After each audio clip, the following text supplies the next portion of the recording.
Ku lw'eggulo abakungu okuva mu kitongole ky'ensi yonna ekikola ku by'ennono ki UNESCO nga bakulembeddwamu ssenkulu waakyo Lazza Asomo balambudde Amasiro g'e Kasubi okwekenneenya omulimu gw'okugadaabiriza we gutuuse ne yeebaza Obwakabaka olw'akaweefube gwe bukoze okulwa nga Amasiro gaddawo mu kitiibwa nga bwe gaali. Enkyaleero Ssaabasajja Kabaka Asiimye n'asisinkana abakungu bano okuva mu kitongole ky'ensi yonna ekivunaanyizibwa ku bifo by'ennono mu nsi yonna ki UNESCO nga bakulembeddwamu akikulira Lazza Asomo n'abakungu abalala okuva mu kitongole kya gavumenti eya wakati eky'ebyobulambuzi.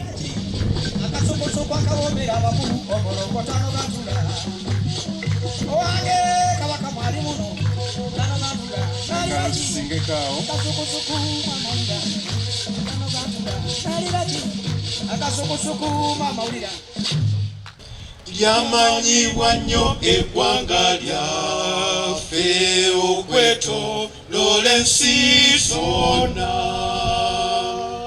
Twesiimye nnyo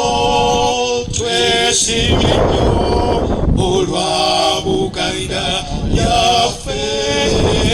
Ensinkano eno yeetabiddwamu abakungu okuva mu gavumenti ya Kabaka nga bakulembeddwa mu myuka asooka wa Katikkiro Oweekitiibwa Pulofeesa Agitwa Akawasa Kigongo. Ssaabasajja Kabaka Ronald Mwenda Mutebi II mu bubaka bwe alaze obwennyamivu olw'abantu abayingirira obuwangwa n'ennono z'abantu nga beerabidde nti kwali kusima kwa Katonda okutonda abantu n'obuwangwa bwabwe.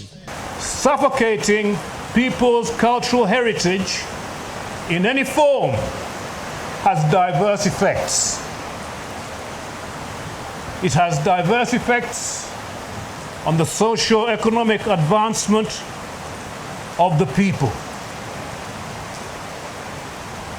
It is against God's master plan, who created people in a particular geographical environment but with diverse cultural heritage.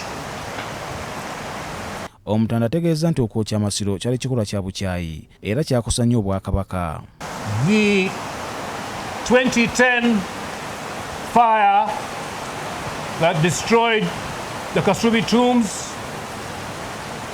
did not only cause unceasing psychological trauma on our people,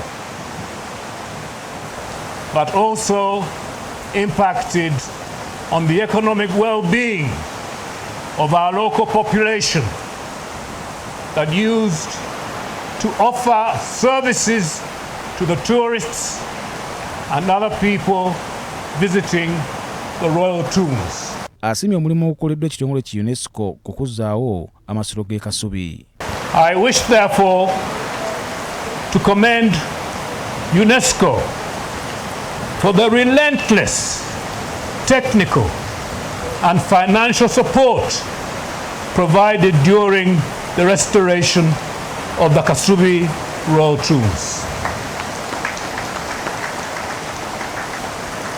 I also commend the kind support from the people and the government of Japan for donating the state-of-the-art fire extinguisher technology, which will help to avert future fire occurrences. Abakungu okuva mu kitongole kino ki UNESCO basoose mu nsinkano wano ku mbuga enkulu y'Obwakabaka Bulange Mengo n'abakulu okuva mu Bwakabaka nga bakulembeddwamu omumyuka asooka wa Katikkiro Oweekitiibwa Pulofeesa Agitwa Akawasa Kigongo. Paul Siano Mukiibi, BBS Telefayina, Gambuuze.